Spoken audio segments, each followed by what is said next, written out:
बिस्मिल्लाहिर्रहमानिर्रहीम। हमारा आज का जो लेक्चर है लेक्चर नंबर 1, उसमें चैप्टर नंबर 3 हम स्टार्ट कर रहे हैं। तो आपको बताता चलूँ कि पहले हमारे पास 2 चैप्टर हमारी क्लास में हो चुके हैं। 2 लेक्चर में हमने लेक्चर नंबर जो चैप्टर नंबर 1 कंप्लीट किया था, उसके बाद चैप्टर नंबर 2 किया। चैप्टर नंबर 3 का आज आगाज़ करते हैं लेक्चर नंबर 1 में। लेक्चर नंबर 1 में क्या है हमारे पास, इस चैप्टर का जो नाम है हमारे पास वो है डायनामिक। डायनामिक के पहले मैं क्या कर इस जो हम लेक्चर नंबर 1 में जो पूरा हम स्टडी करेंगे वो इन 3 चीज़ों के ऊपर पढ़ेंगे। डायनामिक का इंट्रोडक्शन और डायनामिक के चैप्टर में जो फोर्स का टॉपिक है और इनर्शिया का टॉपिक हम डिस्कस करने लगे हैं। इंट्रोडक्शन में मैं आपको बताता चलूँ कि हमारे पास, मैं अगर आपको चैप्टर नंबर 1 में लेके जाऊँ तो चैप्टर नंबर 1 में ब्रांचेज ऑफ फिजिक्स हमने पढ़ा था। उसमें पहली जो ब्रांचेज ऑफ फिजिक्स थी वो थी मैकेनिक्स। मैकेनिक्स मैंने आपको बताया था कि मैकेनिक्स क्या होता है। मैकेनिक्स अगर किसी भी चीज़ की मोशन में आ जाए तो मोशन क्या होती है, मैकेनिक्स होती है। The branch of the physics which deals with the motions is called mechanics. ये हमने मैकेनिक्स की डेफिनेशन चैप्टर नंबर 1 में पहले ही लेक्चर में पढ़ी थी। तो मैकेनिक्स के आज मैं आपको बताता हूँ 3 पार्ट होते हैं। मैकेनिक्स 3 चीज़ों के ऊपर मुश्तमिल होती है। आपकी जो पहली चीज़ होती है वो होती है स्टैटिक, दूसरी चीज़ होती है काइनेमेटिक, तीसरी चीज होती है आपके पास डायनामिक। स्टैटिक आपको मैं चैप्टर नंबर 2 में जब रेस्ट और मोशन के दरमियान डिफरेंस पढ़ाया था तो उसमें हमने स्टैटिक होता है रेस्ट के ऊपर बात करना, तो रेस्ट का जितना टॉपिक था वो स्टैटिक के रिलेटेड था।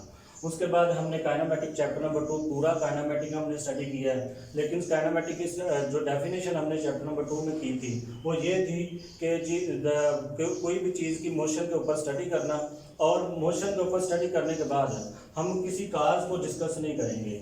हम अगर गाड़ी मूव कर रही है तो मूव करती रहे, हमें उससे कोई सरोकार नहीं।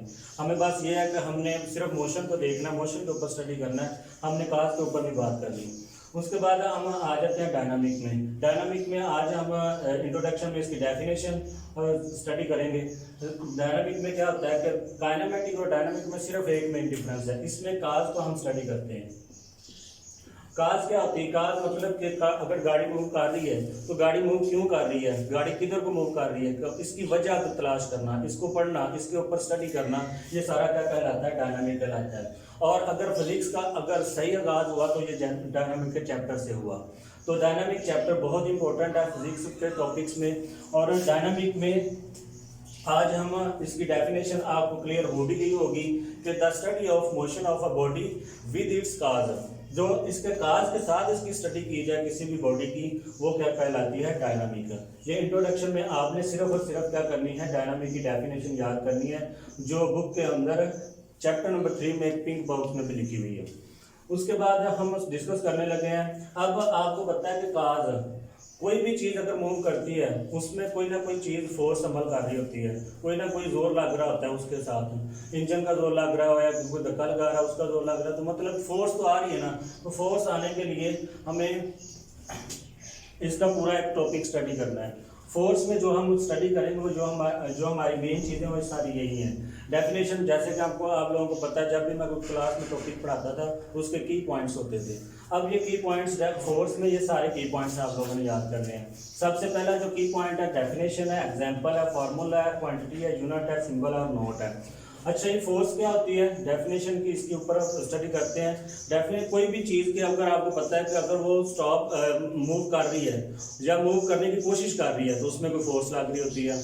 या अगर कोई चीज़ स्टॉप मतलब कि रुकी हुई है और उसको रोकने की कोशिश की जा रही होती है तो उसके ऊपर भी कोई ना कोई फोर्स लग रही होती है। अगर कोई किताब, कोई बुक अगर टेबल के ऊपर पड़ी हुई है बच्चों, तो फिर हम देखते हैं कि ये तो बिल्कुल रेस्ट में है लेकिन कोई फोर्स लग रही है, लेकिन हकीकत में वो टेबल की जो फोर्स लग रही होती है उसके ऊपर, या किसी डाइस की बुक पड़ी हो तो डाइस की जो फोर्स लग रही होती है वही हमारे पास क्या होती है, और वो फोर्स होती है।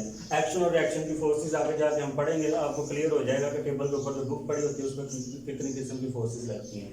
अच्छा जी, तो फोर्स में जो हमारे पास टॉपिक है डेफिनेशन है। डेफिनेशन मैंने आपको अभी बताई कि डेफिनेशन क्या है, ये आपको मिल भी जाएगी बुक में, पिंक बॉक्स में लिखी हुई है। क्या है, स्टॉप, किसी भी चीज़ को स्टॉप करना या स्टॉप करने की कोशिश करना, स्टॉप एंड टू स्टॉप, ये वर्डिंग लिखी हुई है।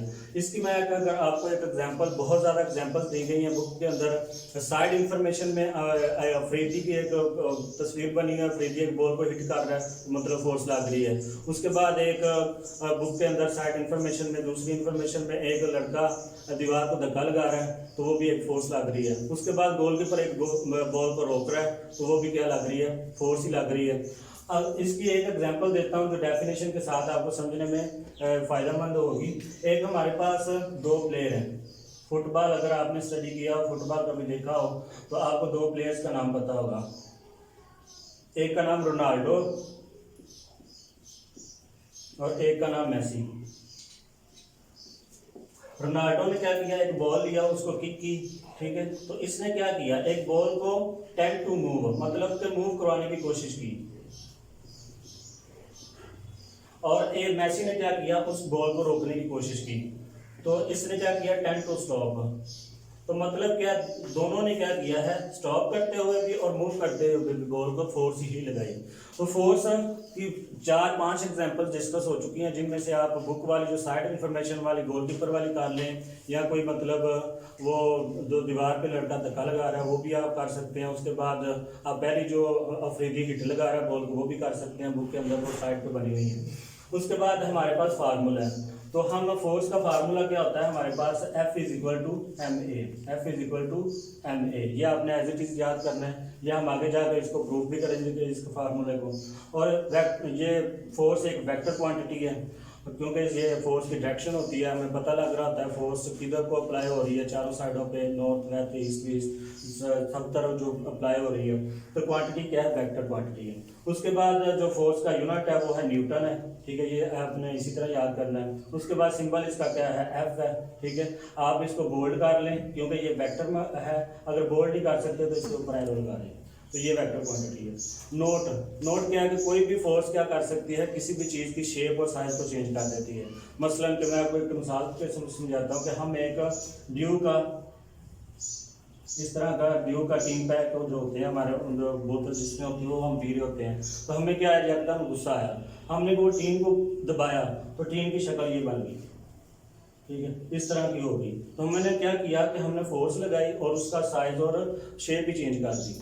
तो ये फोर्स भी क्या करती है, इसके नोट में क्या लिखना है, it can be change the size of the body and shape of the body. तो ये हमारा फोर्स का सारा टॉपिक क्या हो गया, डिस्कस हो गया। उसके बाद हम फोर्स के साथ जो अगला टॉपिक है हमारा वो है इनर्शिया। अगला वो टॉपिक जो इनर्शिया, इसमें भी हमारे पास क्या है, 4 की पॉइंट है। 4 की पॉइंट में डेफिनेशन है, नोट, एक्सपेरिमेंट 1 और एक्सपेरिमेंट 2 है। डेफिनेशन में क्या करेंगे, इनर्शिया क्या चीज़ होती है, इसकी मैं आपको एक छोटी सी एग्जांपल देता हूँ।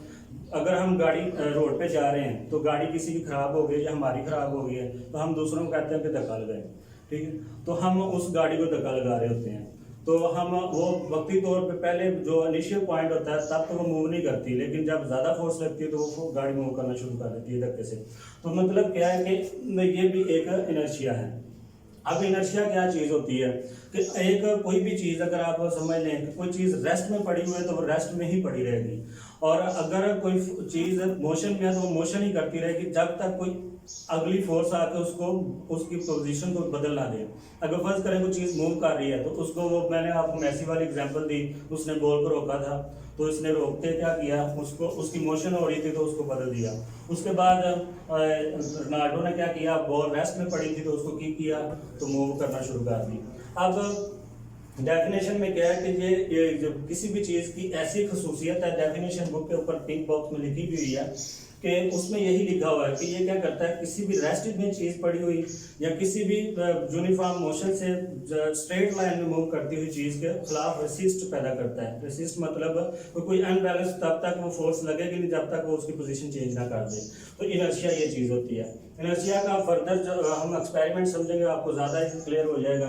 तो इसका नोट क्या है, नोट ये है कि जी आपने किसी भी बॉडी को जब फोर्स लगाई या जो भी किया फोर्स लगाने के बाद आपने चेक किया कि हम इसको बॉडी को मूव करवा भी सकते हैं या नहीं करवा सकते। इसकी अगर मैं छोटी सी आपको बच्चों को एग्जांपल देता हूँ, जो हमारे पास आजकल बहुत ज़्यादा वो कार्टून चले हुए हैं मोटू पतलू।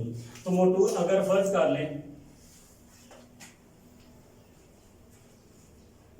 आपके पास ये आप है यू, ठीक है, आपके पास है एक,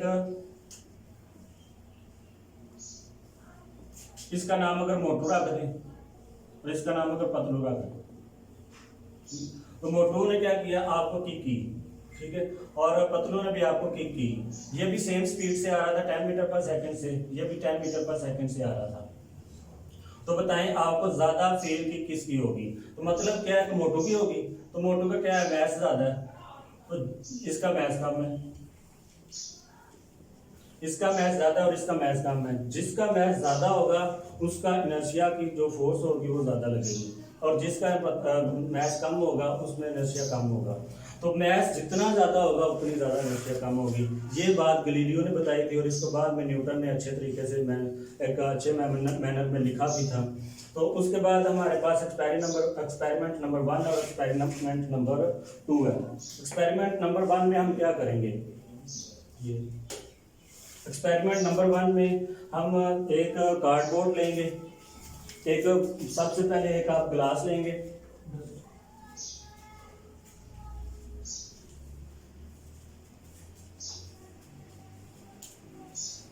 उस ग्लास के ऊपर हम क्या करेंगे, एक कार्डबोर्ड रखेंगे, और कार्डबोर्ड में क्या करेंगे, ऊपर एक सिक्का रख देंगे।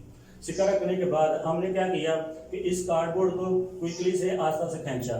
तो ये अब ये जो सिक्का है, ये कॉइन है, ये क्या कर रहा है, ये रेस्ट में है, तो ये चाह भी रहा है कि मैं रेस्ट में ही रहूं। तो ये क्या करते हैं, जब हम कार्ड को खींचते हैं तो ये बिल्कुल ये सिक्का नीचे से गिर जाता है, ये कार्ड के साथ नहीं जाता। तो मतलब क्या, ये रेस्ट में रहना चाहता था, तो रेस्ट में रहने के लिए ये ग्लास में के अंदर ही गिर गया। तो इसलिए ये एक्सपेरिमेंट इनर्शिया के ऊपर पूरा रहता है कि यही तो बताया कि जो चीज़ रेस्ट में रहना चाहती है वो रेस्ट में रहेगी, और जो मोशन में रहना चाहती है मोशन में रहेगी, जब तक कोई फोर्स उस पर अमल ना करे। तो यही चीज़ है एक्सपेरिमेंट नंबर 1 में ये सारा डिस्कस किया गया। उसके बाद एक्सपेरिमेंट नंबर 2 में, एक्सपेरिमेंट नंबर 2 में क्या करना है, आप लोगों ने